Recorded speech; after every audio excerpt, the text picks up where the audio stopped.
मैं एक स्कूल में टीचर थी। मेरे क्लास में एक नए बच्चे का दाखिला हुआ था। मैं जब भी उस बच्चे के बैग में हाथ डालती तो उसके बैग से औरत की एक ऐसी पर्सनल चीज़ निकलती कि शर्मिंदगी की वजह से मेरा सर झुका का झुका रह जाता था। मैंने यह बात स्कूल में किसी को भी नहीं बताई थी। एक दिन जब मैंने उस बच्चे की माँ को बुलाया और यह बात बताई तो उसकी माँ ने मुझसे कहा, उसका पति भी रोज़ाना मेरे साथ। मेरा नाम नैना है और मेरी उम्र 24 साल है। मैं एक स्कूल में टीचर थी। हमारे घर का माहौल बहुत ही सख्त था और मेरे जॉब करने पर भी पाबंदी थी। लेकिन मैंने किसी तरह मम्मी से कहा कि वह पापा को मनाए, क्योंकि घर में पैसों की बहुत ज़रूरत थी। हमारा कोई भाई नहीं था, जो करना था मुझे ही करना था। जब मैं जॉब करने के लिए तैयार थी तो पता नहीं पापा को क्या परेशानी थी। हमारे स्कूल में एक अजीब तरीके का बच्चा आता था। उसे अजीब इसलिए कह रही हूँ क्योंकि वह रोज़ाना अपने बैग में एक ऐसी चीज़ डालकर लाता था जिसे देखकर मैं हैरान रह जाती थी। मुझे स्कूल में पढ़ाते हुए 2 साल होने वाले थे और वह बच्चा 1 महीने पहले ही आया था। उसका नाम नमन था। उसके बैग में एक ऐसी चीज़ रहती थी जिसके बारे में मैं किसी को बता भी नहीं सकती थी, क्योंकि मैं खुद भी शर्मिंदा होती। नमन हमारे स्कूल में पहले नहीं पढ़ता था, इसलिए कोई उसके बारे में नहीं जानता था। वह बहुत चुपचाप और खामोश रहता था।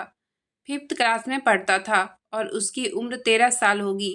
एक दिन मेरी ही ड्यूटी बच्चों के बैग चेक करने पर लगी थी, क्योंकि आजकल बच्चे फ़ोन और वीडियो गेम्स वगैरह बैग में रखकर लाते थे, जिनको हमारे स्कूल में लाने की परमिशन नहीं थी। इसके लिए सभी बच्चों के बैग की तलाशी ली जाती थी। लेकिन जब नमन मेरे सामने आया और मैंने उसका बैग खोला तो मैं हैरान रह गई। मेरे साथ खड़ी टीचर ने मुझसे पूछा कि क्या हुआ है। मैंने कहा कि कुछ नहीं और बैग को बंद करके उस बच्चे को वापस दे दिया। लेकिन जाते हुए नमन को हैरान होकर देखती रही। पहला दिन था और जब मुझे पता चला कि यह क्या कर रहा है तो मैं खामोश हो गई। अब तक बैग चेक करने की ड्यूटी मेरी थी, इसलिए स्कूल के किसी और टीचर को यह बात पता नहीं चली थी, और अगर पता चल जाती तो शायद मेरी तरह वह खामोश नहीं रहते। लेकिन मेरा मामला कुछ अलग ही था। मैं खुद को बड़ी मुश्किल से संभाल कर घर से बाहर आई थी जॉब करने के लिए, और अभी भी मैं लोगों के सामने डर जाया करती थी। कोई मेरे सामने आता तो मैं बहुत ज़्यादा नर्वस फील करती थी, लेकिन फिर भी अपने आप को संभाल कर बात करने की कोशिश करती थी। मुझ में कॉन्फिडेंस की बहुत कमी थी। मैं कोशिश करती थी, लेकिन मेरे अंदर कॉन्फिडेंस नहीं था। लेकिन नमन के साथ क्या किया जा रहा था? वह कैसे इन चीज़ों तक पहुंच रहा था? क्या उसके घर में कोई उसको रोकता नहीं था? क्या उसकी माँ को यह बात पता नहीं थी कि वह बैग में कौन-कौन सी चीज़ें डालकर इस स्कूल में ला रहा है? क्या वह बाकी बच्चों को यह चीज़ दिखाकर वक्त से पहले उन्हें जवान तो नहीं करना चाहता था?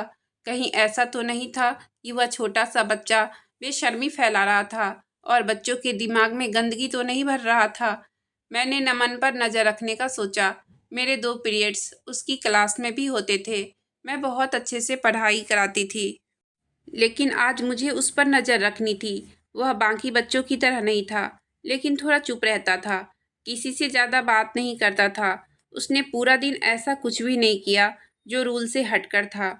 लेकिन एक बात ऐसी थी जो सच में बहुत अजीब थी। वह यह थी कि वह लंच टाइम में भी अपना बैग अपने साथ लेकर जाता था। वह अपना बैग खुद से दूर नहीं करता था। जब पहली बार उसने अपना बैग मुझे दिखाया था तो वह बहुत परेशान था। जब मैंने उससे कहा कि खोल कर दो, मुझे चेक करना है। मैं बात कर सकती थी टीचर, अपने दोस्तों और प्रिंसिपल से भी, लेकिन मैं बहुत ज़्यादा शर्मिंदा हो गई थी कि मैं बात नहीं कर पा रही थी। लेकिन इस मसले को हल करना चाहती थी। आजकल के बच्चे पहले की तरह मासूम बिल्कुल भी नहीं रहे। वह बहुत ही बुरी बात थी, क्योंकि यही हमारे देश के भविष्य हैं और ना जाने यह लोग किस तरफ जा रहे हैं। और एक हमारा घर था जहाँ पर मुझे फ़ोन भी रखने की अनुमति नहीं थी। मेरी उम्र 24 साल हो चुकी थी, लेकिन मुझे कभी स्कूल से आने में देर हो जाती तो बहुत डांट सुननी पड़ती थी। मम्मी कहने लगती कि क्या करती रहती हो, कैसे देर हो जाती है, पहले बता नहीं सकती थी? तो मैं कहा करती थी कि कैसे बताती, कबूतर के जरिए तो पैगाम नहीं भेजती ना। आपको पता है कि मेरे पास फ़ोन नहीं है। एक छोटा सा फ़ोन भी तो रखने दो। मैं सिर्फ आपसे बात करने के लिए फ़ोन रख लूँगी। मम्मी इस बात को नहीं मानती थी। वह कहती थी कि पापा अगर अनुमति देते हैं तो रख लो, लेकिन पापा को कौन समझाता। पापा से तो बात करना ही मुश्किल था। वह तो मुझे नौकरी से भी निकलवा देना चाहते थे। पापा का कहना था कि जॉब करने लगी हो तो अब अजीब अजीब डिमांड रख रही हो। छोड़ दो नौकरी और घर बैठो। हमारे घर में बहुत परेशानी थी, लेकिन पापा यह मानने को तैयार ही नहीं थे कि हमारे यहाँ पर इतनी परेशानी है। वह कहते थे कि जिसने हमें इस दुनिया में भेजा है वह हमें अन्न भी देगा। भगवान सबको देते हैं, कोई भूखा नहीं सोता। जबकि पापा घर में एक भी पैसे नहीं देते थे। मेरी सैलरी से ही घर का राशन पानी आता था और हम लोग भूखे रहने से बच जाते थे। लेकिन नमन की हरकतें देखकर मैं परेशान हो रही थी। एक दिन मैंने उसे रोक लिया और उसे अकेले में ले जाकर कहा कि तुमने यह क्या बैग में डाल रखा है? तुम्हें शर्म नहीं आती है? ऐसी चीज़ क्यों स्कूल लेकर आते हो? रोज ही तुम्हारे बैग में होती है। तुम्हारे मम्मी पापा हैं या नहीं? मैं प्रिंसिपल को शिकायत लगाऊंगी। उसने पहले तो सारी बातें सर झुकाकर आराम से सुन ली और उसके बाद जब उसने सर उठाया तो उसके चेहरे पर बच्चों वाले भाव नहीं थे। उसे देखकर ऐसा लग रहा था जैसे वह मुझे मार देना चाहता हो या फिर मुझे ब्लैकमेल करना चाहता हो। जैसे वह मुझे अभी कहेगा कि अच्छा, तुम मेरी शिकायत लगाओगी, इतनी हिम्मत है तुम में। उसने मुझे 2 पल देखा और कहा कि तुम किसी को कुछ नहीं बता सकती।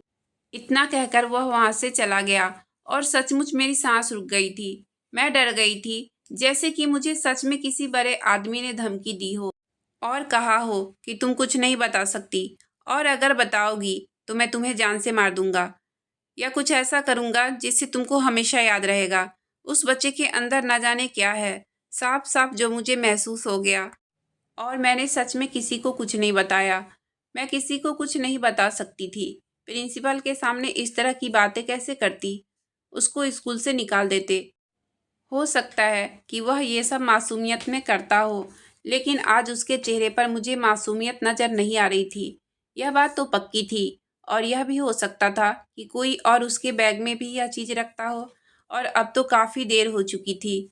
अगर मैं अब बताती भी तो मुझसे पूछा जाता कि यह सब कब से हो रहा है, और अगर मैं कहती 1 महीने से, तो उन्होंने यही कहना था कि आपने पहले क्यों नहीं बताया? आपको किस बात का डर था? क्या आप भी उस बच्चे के साथ मिली हुई हैं? इतनी सी बात बताने में आपको कैसी शर्म आ रही थी?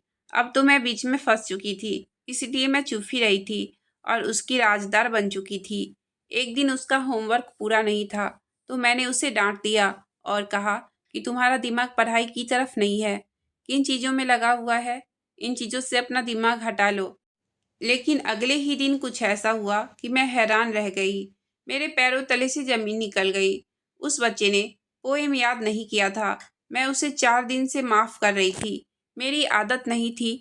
मैं किसी भी बच्चे पर हाथ नहीं उठाती थी, लेकिन उसने मुझे मजबूर कर दिया था। जब मैंने कहा कि तुम्हें पोएम याद क्यों नहीं है, तो वह कहने लगा कि नहीं करूँगा, मेरी मर्जी, मैं कुछ भी करूँ। यह सुनकर मुझे और गुस्सा आ गया। मैंने उस बच्चे को हल्का सा थप्पड़ लगाया, लेकिन वह बच्चा ज़मीन पर गिर गया और गिरकर रोने लगा।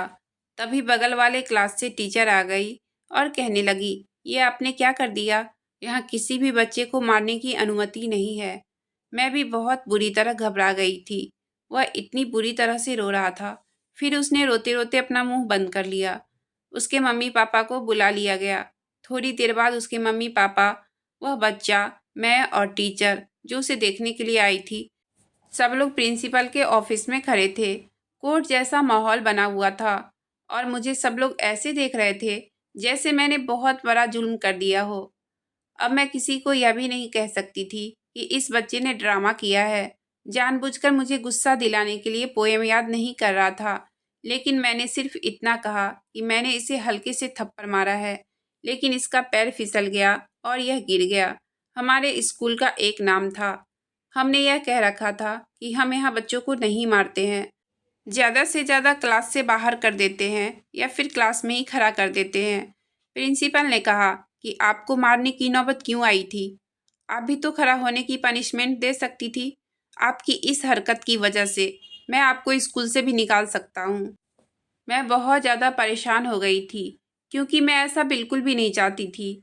मैंने प्रिंसिपल से सॉरी बोला और जब नमन की मम्मी से सॉरी बोलने लगी तो उसकी मम्मी ने कहा कि कोई बात नहीं, हो जाती है कभी कभी गलती, ये कोई बड़ी बात नहीं है, ये सिर्फ रोया ही तो है। इससे ज़्यादा तो हम इसे घर पर मारते और डांटते हैं, बच्चे शरारती होते हैं। माँ ने तसल्ली दी तो प्रिंसिपल ने कहा कि हमसे गलती हुई है। उन्होंने कहा कि कोई बात नहीं, आप लोगों ने फ़ोन करके बुलाया था तो हम लोग आ गए, इतनी बड़ी बात नहीं है, आप इनको बिल्कुल भी नहीं डांटा करें। उन्होंने मेरा साथ दिया, वह एक अच्छी औरत लग रही थी और वह लोग नमन को लेकर वहाँ से चले गए। प्रिंसिपल ने कहा कि उन लोगों ने कोई एक्शन नहीं लिया, वरना आज आप नौकरी से निकाली जाती। आज के बाद ऐसी हरकत नहीं करना। मैंने कहा सर, आज के बाद मैं ऐसी हरकत नहीं करूँगी। फिर मैंने अपनी दोस्त को वह सब कुछ बताया तो वह हैरान हो गई, कहने लगी कि तुमने यह बात पहले क्यों नहीं बताई।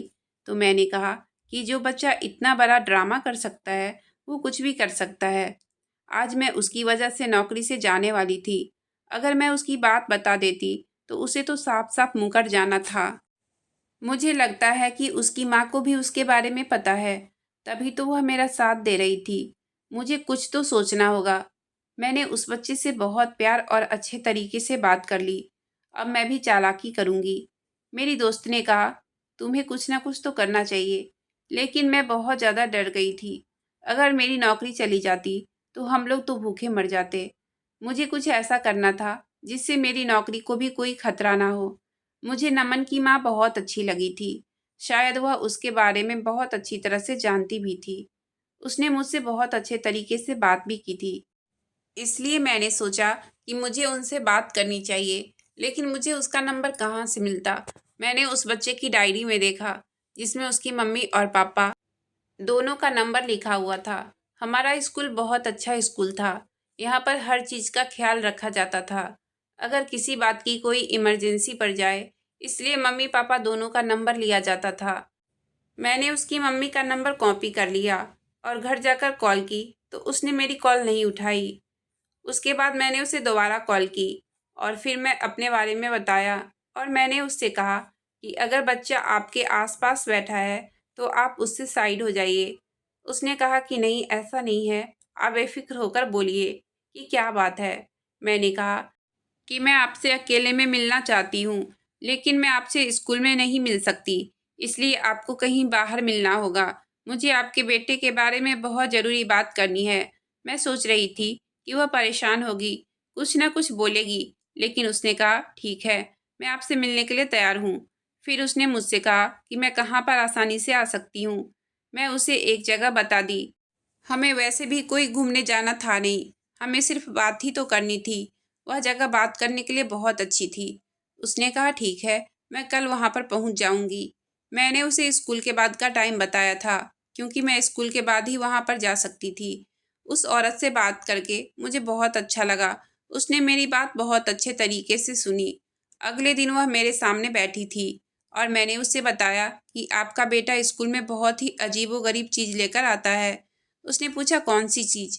मैंने बताया कि आपके बेटे के बैग में आपकी अपनी पर्सनल चीज़ होती है, जो एक औरत की पर्सनल चीज़ हो सकती है, जो रोज़ इस्तेमाल कर सकती है, उसके बैग के अंदर होता है। और मैंने उसे बताया कि मैंने उससे बात की तो उसने मुझे तेवर दिखाए। मैंने उसको यह भी बताया कि उस दिन क्या हुआ था। मैंने कहा कि आपके बेटे पर मैंने बिल्कुल भी हाथ नहीं उठाया था, उसे थप्पड़ कहा भी नहीं जा सकता है। मैं सिर्फ उसकी बेइज्जती करने के लिए हल्का सा थप्पड़ लगाया था, ताकि उसे एहसास हो और वह पोएम याद करके आए। मैं उसे चोट नहीं पहुंचाना चाहती थी। उसने मेरी बात बहुत ध्यान से सुनी और फिर मुझे एक ऐसी बात बताई जिसे सुनकर मैं हैरान रह गई।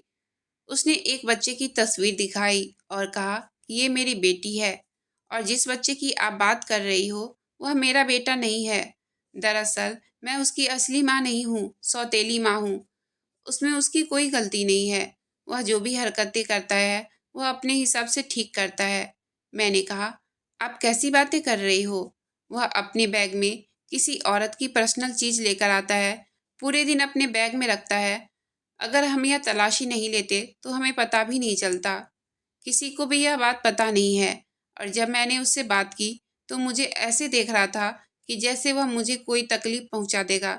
वह बच्चा उम्र में बहुत छोटा है, लेकिन उसकी हरकतें अपनी उम्र से ज़्यादा बड़ी है। ये आम बात नहीं है। आप इसे नॉर्मल कैसे कह सकती हो? आप उसकी अपनी माँ नहीं हो, इसलिए आप समझ नहीं सकती।